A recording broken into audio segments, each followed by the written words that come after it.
안녕하십니까, 토우팁입니다. 오늘은 공동주택 초보 격리가 아니라 입주자 대표 회의에 감사를 맡고 계시는 분에 대한 업무 매뉴얼에 대해서 설명을 해 드리도록 하겠습니다. 국민 대부분이 60%, 우리나라는 60% 이상이 아파트에 살고 있습니다. 주변에 동대표님들을 많이 보실 거고, 그 중에 동대표를 하고 계시는 중에 내가 감사를 맡고 있다. 근데 어떻게 해야 되는지 모를 경우에 대해서 제가 설명을 드리도록 하겠습니다. 이 자료는 카페에 올려놓겠으니 참고하시고요. 그리고 제가 찾은 자료는 2016년에 대한 자료이기 때문에 지금은 여기서 더 어떻게 더 넘어갔는지, 더 많은 자료가 있는지까지는 저도 뭐 주무관한테 물어보질 않아서 일단 이 옛날 자료를 가지고 설명을 해 드리도록 하겠습니다.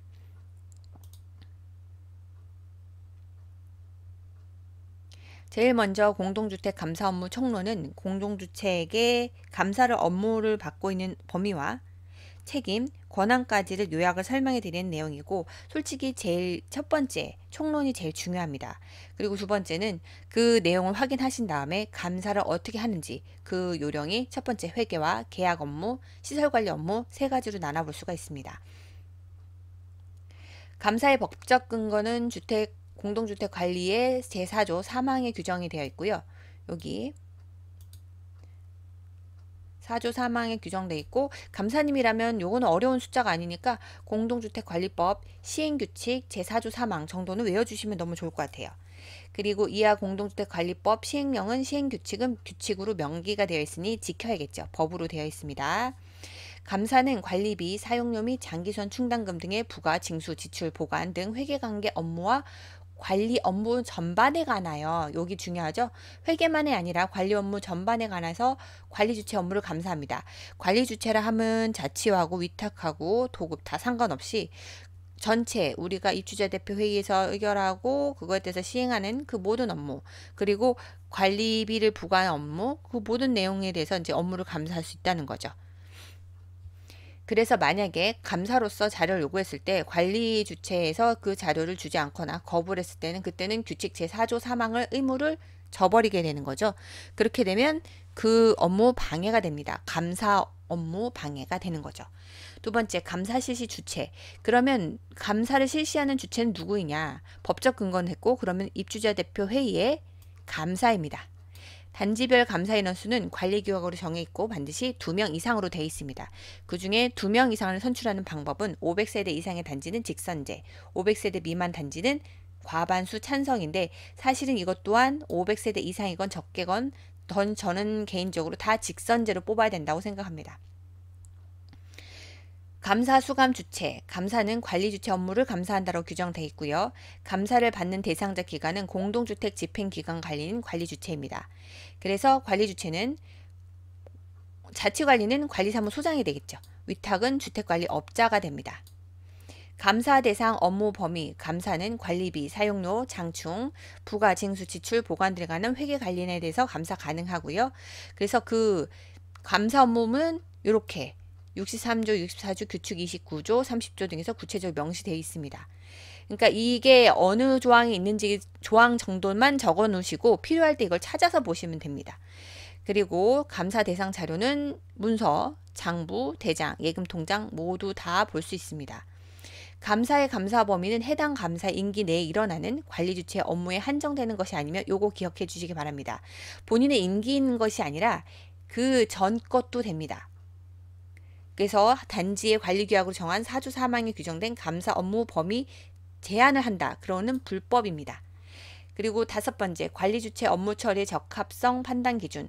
감사를 실시하려면 감사 대상 기간 및 업무가 확정되어야 되고, 감사 대상 기관이 처리한 업무가 적합한지 여부를 판단하는 기준이 필요하겠죠. 그래서 관리 주체가 처리한 업무 처리의 적합성 판단 기준은 공동주택관리법 등 관계 법률 및 관리 규약을 확인하시면 됩니다. 자, 감사를 실시하는 시기는 크게 몇 가지로 나눌 수 있는데요. 예상 감사는, 감사할 때는 사업계획 및 예산을 매 회계연도 개시 45일 전까지 제출받아서 감사를 실시 후 승인을 위한 입주자 대표의 의견을 제시할 수 있습니다. 즉, 제가 만약에 45일 전까지 감사로서 자료를 받으면 이거에 대해서 이제 대표회의에 의견을 제시할 수 있는데, 이거에 대해서 만약에 그 관리 주체가 45일 전까지 주질 않았다. 그럼 이거에 대해서는 의견을 제시하고 항의를 할 수 있다는 거죠. 그래서 관리 주체는 사업계획과 예산안을 매 회계연도 개시 1개월 전까지 입대위에 제출만 하는 게 아니라 승인까지 하도록 되어 있습니다. 요것도 정해져 있으니, 왜냐하면 예산안 같은 경우는 그 단지 1년치 예산을 보는 건데 이거를 정해진 기간까지 적어도 제출하지 않고, 그리고 마지막 한 달 전이라고 해서 제출하고 그거를 그때 승인한다? 이거를 관행적으로 한다는 건 매우 위험합니다. 왜냐하면 1년치 예산을 보는데 이거는 신중하게 천천히 봐야 되고, 이거에 대해서 우리가 계획을 한 대로 그 다음 해가 다 모두 따라가는 업무죠. 그렇기 때문에 매우 신중하게 해야 되는데 이 날짜를 지키지 않고 요구를 하지 않았다? 그럼 이것도 위법 사항이 되겠죠. 그 다음에 결산감사, 월결산. 관리 주체로부터 전월 결산서를 2월 10일까지 제출받아서 감사 실시를 해야 되는 거죠. 다음 달 10일까지 받아야 돼요. 관리 주체로부터 결산 처리 결과를 출력하여 관리사무소장 1명 이상의 감사 이름 쓰거나 도장을 찍어 보관하도록 되어 있습니다. 이게 공동주택 회계 처리 기준 제12조 2항입니다. 자, 10일까지 내가 못 받았다. 이것도 위반이죠.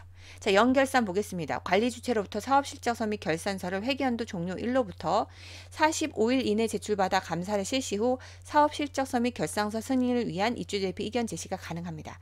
45일 이내 제출받아야 돼요. 그죠? 관리 주체는 사업실적서와 결산서를 회계연도 종료 후 2개월 이내 입대위에 제출 승인을 하도록 돼 있으니, 그죠? 종료일부터 저는 45일 이내에 제출을 받아야 됩니다. 증빙서 감사, 분기 종료 후 2월 10일경에 전분기 지출 증빙서를 감사할 수 있습니다. 자, 모든 증빙은 이게 적격 증빙인지 아닌지를 확인하는 것부터 시작하겠죠. 3만 원 이상에 대해서는 적격 증빙이 되어 있어야 됩니다. 그러니까 세금 계산서가 있다던가 아니면 현금 지출 증빙으로 해서 사업자 등록번호가 들어간 영수증이 첨부되어 있어야겠죠. 3만 원 미만에 대해서는 괜찮습니다. 수시감사, 시설물 관리 실태, 공사, 용역계약. 여기서 중요한 거는 용역계약 매우 중요합니다. 이거는 사업자 선정 지침으로 매우 중요한 사항인데, 사업자 선정 지침이 위배된 것들에 대해서는 요거에 대해선 여러분들께서 알고 계셔야 될 것이 몇 가지가 있습니다. 근데 이 요거에 대해서는 조금 더 공부를 하시고 들어가셔야지, 안 그러면 정확하게 판단이 어렵습니다. 연도마다 조금 달라요. 그래서 용역계약에 대해서는 매우 중요하고요. 이 건에 대해서는 만약에 불법이나 아니면 부당한 것에 여러분들이 판단했을 시에는 용역계약에 대해서는 입주자들 동의가 필요 없이 국민신문고에 그 관련 근거를 가지고 그거를 올려주시면 그 해당 주택가에서 그거에 대해서 감사를 요청하고 그 자료를 받아서 그거를 확인하고 민원을 넣으신 분한테 피드백을 해주는 상태로 되어 있습니다. 그리고 중요한 거는 여러분들이 알고 계시는 것들, 그 다음에 가장 중요한, 여러분 알고 계신 것 중 가장 중요한 것은 사업자 선정 지침이 매우 큽니다. 그리고 두 번째, 공동주택에서 제일 크게 보는 것들은 장기수선입니다. 이것 또한 여러분들이 장기수선 계획에 따라 이 충당금 적립 계획이나 변경 등 주요 사항에 대해서 수시 감사를 하셔야 됩니다. 그러니까 회계 관련해서는 웬만하면 아파트 같은 경우는 지침이 딱 정해져 있어서 거기에서 벗어나면 문제의 소지가 있어요. 그래서 그런 것들 찾아내기 하거나 아니면 걸릴 수 있는 채망이 여러 가지 좀 촘촘한 데 비해서 용역계약이나 장기수선 계획도 되어 있지만 그거에 대해서 이거를 잘 됐다 잘못됐다 볼 수 있는 그 매뉴얼 하나하나가 조금씩 매년마다 바뀌었기 때문에 이거 보기에는 조금 어려울 수 있습니다. 그러니까 여러분이 만약에 감사라면 공부하시고 보시는 게 제일 좋습니다. 그리고 감사 결과의 활용. 감사는 감사 결과에 따라 관리 주체의 시정, 업무 처리의 수정하기나 아니면 개선, 향후 업무 처리에 반영하거나 변상, 관리 주체의 고의, 중대, 과실로 입주된 손해 발생 시 요구 등을 입대일을 통하여 요구가 가능합니다. 자, 그러면 이거를 하려면 감사 결과에 따라 관리 주체에게 시정하고 이거 하지 마시라. 그리고 향후 업무 처리 시 반영해달라. 그리고 이 변상에 대해서 이 내용들을 입대일을 통해서 요구가 가능합니다. 그럼 입대는 그 내용을 가지고 업체나 그 관리 주체한테 얘기를 할 수 있다는 거죠. 자, 근데 문제는 이게 감사 한 분의 얘기가 입주자 대표에게 공통적으로 같이 한 몸 같이 유기적으로 움직이면 상관이 없는데 그런 경우가 아닐 수도 있어서 그럴 때는 입주자 대표 회의하고 감사의 관계를 좀 보도록 하겠습니다. 감사는 입대의 구성원으로 입대를 감사하는 것은 아닙니다. 그러니까 입주자 대표 회의를 감사하는 것은 하면 안 되겠죠. 뭐 그분에 대한 의견에 대해서 뭔가 내용이 다르다고 해서 그분이 뭔가 오해할 만한 사건이 있다고 해도 당신이 이렇게 해서 이렇게 하지 않았냐라고 얘기할 수는 없습니다. 근데 입대위가 의사결정을 담당하는 중요 기구인 점 감안하면 입주자 대표 회의입니다. 필요한 경우 자문 등은 가능합니다. 그 결정에 대해서 여러분 제가 이러이러해서 감사를 했는데 이런 시정과 이런 개선과 이런 변상 요구해야 됩니다 라고 얘기했을 때 입주자 대표 회의에 대해 얘기해서 자문을 가능 받을 수 있습니다. 그래서 그분들이 원하는 결과하고 감사하고 의견이 다르면 다른 결과가 날 수 있겠지만 이게 같은 결과가 난다면 좀 더 업무 처리가 수월하겠죠. 특히 규칙 4조 5항에 따라 감사는 입대위에 의결한 안건이 관계 법령 등 관리규약에 위반됐다고 판단하는 경우 4조 5항에 대해서는 맨 처음에 외웠던 그 문구를 그냥 외워주시는 게 좋아요. 판단되는 경우에는 입대위에 재심의를 요청할 수 있고 재심의 양식은 관리규약의 단지 관리규약서에 있습니다. 그리고 그거를 요청할 수 있고 재심의를 요청받은 입대위는 지체 없이 재심의를 해야 합니다. 그러면 재심의 신청서는 기본적으로 재심의 신청 내용에 대한 의결 일자에 대해서 기록하셔야겠죠. 몇 년도 몇 월 며칠 의결 내용에 대해서 그대로 작성하고 재심의 사유는 첫 번째 법령 등 위반 사항을 작성하시면 됩니다. 그리고 기타는 그 관련돼서 우리가 어떻게 시정하고 어떻게 개선하고 어떻게 변상할지 이 위에 있는 1번, 2번, 3번에 대해서 요거에 대해서 이제 본인의 의견을 올릴 수 있습니다. 그리고 나서 입주자 대표회의는 그 재심의를 받으면 바로 지체 없이 재심의를 하도록 되어 있습니다. 이렇게 구성이 되어 있고요. 그리고 혹시라도 이 재심의 내용에 대해서 문제성이 있다 그러면은 될 수 있으면 감사님들께서는 내용 증명으로 보내주시는 게 좋습니다. 그리고 작성할 때 개인정보가 가급적이면 표기되지 않도록 작성 시 주의해 주셔야 됩니다. 그리고 유형별 세부감사 요령은 제가 자세히 읽지는 않겠습니다. 관련된 내용은 카페에 있는 걸 출력해서 보시면 되고요. 그리고 검색하셔도 됩니다. 이거는 뭐 저만 있는 것도 아니고 검색하면 나오는 자료니까 일단은 포인트만 찍겠습니다. 이거를 다 말씀드리긴 너무 어렵겠죠. 공동주택 회계 업무 개요 요것들 주요 회계 업무 인건비 뭐 용역비 소요비용 그 다음에 입주 등의 고지하고 수납한 금액 정산하는 것들 이런 걸 또 확인하셔야 되고요. 그리고 또 하나 공동주택회계는 지출회계하고 수입회계로 구분할 수 있는데요. 지출회계는 지출결의서 관련된 것을 잘 확인하시면 되겠죠. 그리고 지출 말고 요거는 여러분들 보실 때 하나 은행에서 그 잔액증명서를 받습니다. 그 잔액증명서하고 합계잔액시산표에 있는 금액이 딱 맞아 떨어지는지 그거 확인하시는 게 제일 중요하죠. 그리고 수입회계 이 관련된 회계에서 볼 수 있는 거는 제가 동대표의 회계 관련해서 영상 찍어 놓은 게 있어요. 그거를 따로 보셔야 될 것 같아요. 여기서는 말하기 너무 디테일하고 길죠. 수입회계 같은 경우는 관리비 수납, 관리의 수입으로 구성됩니다. 그리고 제일 중요한 거는 관리비 수납은 어떻게 보시냐. 관리비를 수납했는데 금액은 이건 딱딱 들어와요. 근데 문제는 그 부가 마감일, 그 납부 마감일이 지난 후에 들어오는 돈 중에 연체료가 발생되지 않은 세대가 있는지 보시면 되고요. 왜냐하면 연체료가 정정되거나 수정되는 거는 입주자 대표한테 보고하고 얘기를 들어야 되는데 그게 없이 그냥 수정되는 경우도 있습니다. 그러니까 그거 확인하시고 두 번째는 관리외 수익, 잡수익으로 구성되는데 잡수익 같은 경우는 잡수익 내역이 부가 명세서에 명시되어 있습니다. 회계감사를 여러분 하실 때는 격리주인님이 주는 자료만 보지 말고 부가 명세서도 같이 참고로 올려놓으시라고 얘기해 주시는 게 좋아요. 부가명세서는 어차피 대표회의 때 심의할 때 있지만 그래도 비교 체크하기는 그게 좋겠죠. 부가명세서에 잡수익이 제대로 들어있는 것들이 재무제표에 표기되어 있는지. 그리고 잡수익 같은 경우는 관리의 수입이기 때문에 세금계산서 발행을 따박따박 하도록 되어 있습니다. 그러니까 그것도 만약 필요하시면 자료를 요청하시면 됩니다. 그리고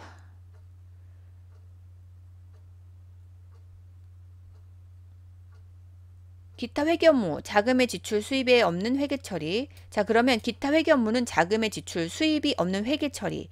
부가가치세, 소득세 등 세무 업무, 계약 업무도 회계 업무에 포함이 되어 있어야 됩니다.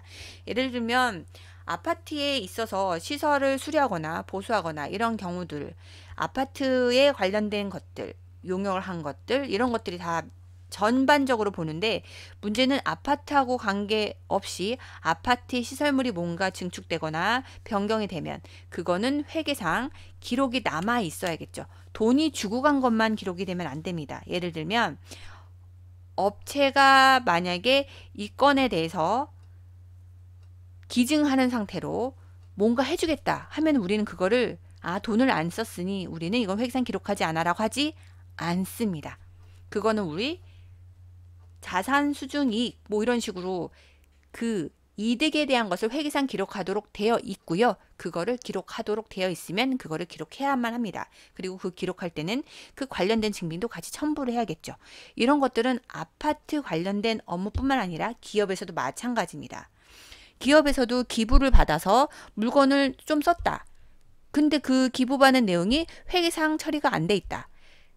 그러면 이거에 대해서는 문제의 소지가 있다는 거죠. 그래서 아파트에 대해서 여러분들이 공부하면 할수록 조심하고 해야 될 것들이 많아지는데, 그것들은 매번 공동주택 처리 지침이 업데이트가 됩니다. 그것들을 공부하시면 돼요. 그리고 예상감사 같은 경우 있습니다. 이게 가장 중요한 건데, 45일 전까지 제출을 받아서, 감사는 45일 전까지 제출을 받아서 그 예산을 승인을 위한 입주자 대표 회의에 의견을 제시하도록 돼 있어요. 그래서 요 예산은 여러분들께서 만약에 너무 늦게 했다, 그럼 이거는 지적을 할 수 있겠죠. 입대인은 매 분기별로 세입세출 결산서를 관리주체로부터 보고받고 이를 분석하여 입주자 등에 공시해야 됩니다. 그리고 중점 감사 반영은 사업계획서의 직원수 변동 및 인건비 인상률의 적정성, 기타 신규 사업의 추진 및 각종 비용 인상률 적정성을 감사님은 검토할 수 있습니다. 세입 및 세출 예산은 항목별 지출과 수입의 일치 여부, 전년도 대비 증감액의 적정성, 전년도 손익 규모 크거나 전년도 예산 대비 집행의 차이가 많았던 항목에 대한 수정 여부 등을 검토할 수 있습니다. 월 결산의 감사. 자, 그러면 매월 단위에 우리가 정기적으로 부가가 끝나고 나면 결산 감사를 받을 수 있죠. 그래서 지출 및 수납 업무를 마감한 시간이 필요하기 때문에 2월 10일 정도가 적절하다고 감사 시기를 보는 거고요. 그래서 예금 통장, 잔액증명서하고 말일자, 예금 통장하고 전표, 장부 다 확인하셔야 되고요. 회계서류, 관리비 부과 및 수납 서류를 확인하셔야 됩니다. 그리고 지출액에 대한 감사는 중점 감사 사항은 인출 절차, 지출 결의서 및 출구 점사가 제대로 되어 있는지, 정확한 금액이 인출됐는지, 그리고 인출한 자금이 실제 수령장에 실제 지급됐는지 이거를 확인하셔야 됩니다. 자금 인출 절차가 따랐는지, 인출 사유는 정당한지 확인하는 방법은 자금 인출의 지출 결의서와 출금 전표를 인출 건별로 하나하나 맞추셔야 돼요. 그리고 예금 계좌는 관리비 집행, 수납을 위한 계좌, 장충금 계좌, 요것들이 모두 퇴직급여 통장의 계좌까지 이게 다 확인하셔야 되는 것들. 그리고 여러분들이 인출의 정당성 여부에 대한 감사는 모두 다 하기 생각보다 어렵죠. 예금 계좌 단지가 많은 것도 있고, 그럴 때는 표변조사, 추출해서 하시는 것도 가능하다. 그리고 아니면 예금 전체에 대해서 인출이 있었는지 통장별, 일자별로 확인하되 반드시 통장의 원본으로 검사하도록 되어 있습니다. 자, 그럼 만약에 예금에 대해서 감사를 하고 싶다. 그러면 통장 원본으로 감사하시는 것도 가능하기 때문에 원본을 제출해달라 할 수 있어요. 그리고 인출의 경우 인출 절차에 지출결의서, 출금전표가 작성돼 인출되었는지 증빙서 첨부해서 보시고요. 그리고 그 통장 원본으로 검사하도록 되어 있는 게 왜 그랬냐면, 격리분들의 횡령 사례들 보면 통장을 위조, 변조하는 경우가 많았기 때문에 이렇게 통장의 원본으로 하도록 반드시라는 문구가 들어가 있습니다. 이거를 모르셨던 분들도 있기 때문에 만약에 통장에 대해서 원본을 갖다 와 달라, 이렇게 내가 자료를 요구하면 안 되지 않을까라고 생각하시는 거는 결코 불법이나 위법이 아니니까 당연하게 요구하셔도 된다는 거죠. 자, 그러면 그리고 통장을 볼 때요, 금융계좌는 관리소장 직인과 입대의 회장이 복수인감이 되는지 꼭 보셔야 됩니다. 왜냐하면 한 사람분의 도장으로 되어 있으면 그분만의 결제만으로 되면 이게 금전사고가 날 수 있기 때문에 꼭 복수인감으로 되어 있는지, 그리고 비밀번호는 회계 담당자만 알도록 하는 방법도 있습니다. 근데 이거는 뭐 만약에 격리주인님이 그만두면 인수인계 차원의 사료를 내죠. 비밀번호에 대해서. 그렇기 때문에 이거는 회계 담당자만 알도록 하는 것은 조금 이거는 불합리할 수가 있어요. 그리고 지출결의서 및 출금전표가 작성된 경우라도 감사는 자금을 인출하는 목적이 정당한지 여부까지 확인할 수 있다. 그럼 만약에 이런 경우도 있죠. 정당성 없는 지급 인출을 방지하기 위해서 만약에 예산이나 입대 이결, 관리계획 등 지출의 근거가 있는지 확인을 하셔야 됩니다. 인출한 금액이 지급해야 할 금액과 일치하는지도 확인하셔야 되고요. 그리고 요 내용들은 솔직히 제가 말씀드리면 하나하나만 스토리는 많은데 그러기에는 너무 내용이 많죠. 그리고 관심을 가져야 될 지출 항목 제일 큰 거, 전기수도 연료금은 고지서 금액 일치하는지 꼭 보셔야 됩니다. 그 사례 중에 하나, 전기수도 연료금에 대한 사용료가 납부는 되어요. 문제는 그 납부할 때 그런 사례도 있죠. 출금전표하고 그 다음에 지로용지가 둘 다 있습니다. 근데 출금전표에도 결제를 받아요. 그래서 출금전표에 결제를 받고 지로용지도 나와요. 근데 이런 사례도 있어요. 출금전표에 있는 결제를 받고 그 돈은 본인 통장으로 집어넣고 지로에 있는 것도 지로대로 납부를 하면 그 한전이나 수도나 연료금 그 관공서에서는 돈이 납부되었으니까 상관이 없죠. 근데 이 두 개가 중복으로 나가는 것에 대해서 매달 똑같이 규칙적으로 이렇게 했었으면 그 금액만큼 횡령이 될 수 있다는 거죠. 그러니까 이거는 그런 사례가 있어서 말씀드리는 거예요. 그래서 될 수 있으면 납부할 때 지로 납부를 하는 거를 확실히 확인하든가 아니면 고지서, 그러니까 통장으로 우리는 지로를 납부 안 한다. 그럼 출금 전표 한다면 출금 전표를 가지고 확인하든가. 근데 제일 중요한 거는 결과를 보시면 돼요. 고지서를 첨부한 거하고 실제 지출된 금액이 맞는지를 대조하시면 그건 바로 찾을 수 있어요. 그래서 그 정도 하시면 되고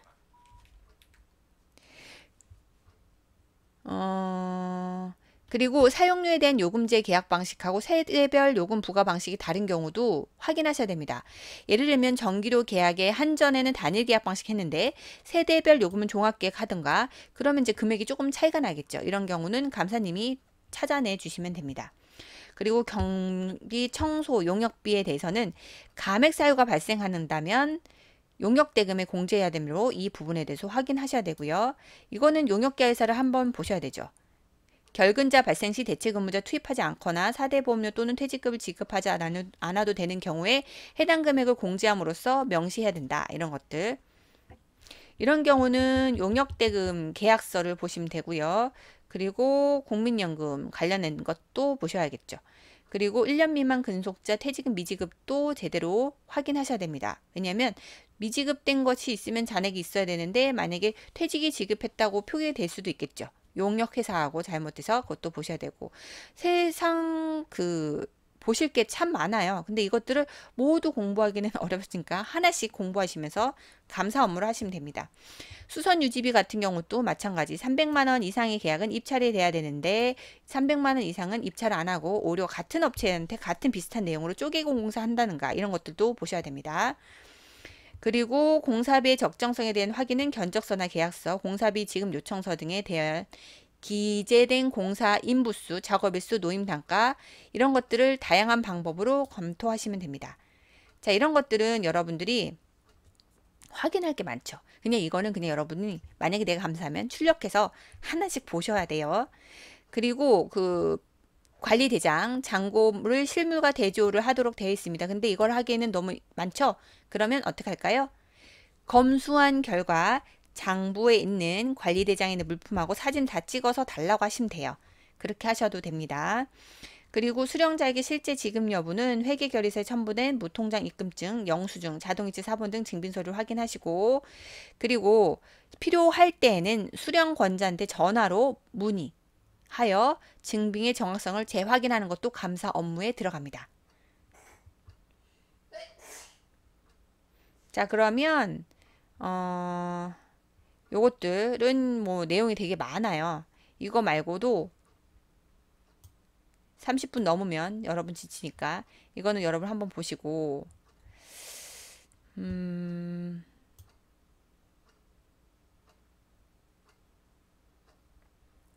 되겠네요. 이거는 상하로 나누도록 하겠습니다. 안 하자니 좀 찝찝하고 생각보다 중요한 것들이 많아서 그러면 뒷부분은 좀 나눠서 찍도록 하겠습니다. 자, 오늘도 여러분 실력을 키우고 화이팅! 감사님이 되신 분들은 감사 선출되신 거에 축하드립니다. 대신 그만큼 여러분들의 어깨에 책임이 있다는 거, 입주자들이 여러분들을 믿고 찍은 만큼 여러분들은 투명하고 공정하게 처리해 주시기를 믿습니다. 자, 그러면 실력 키우고 화이팅! 좋아요, 구독, 알람 설정 부탁드립니다. 감사합니다.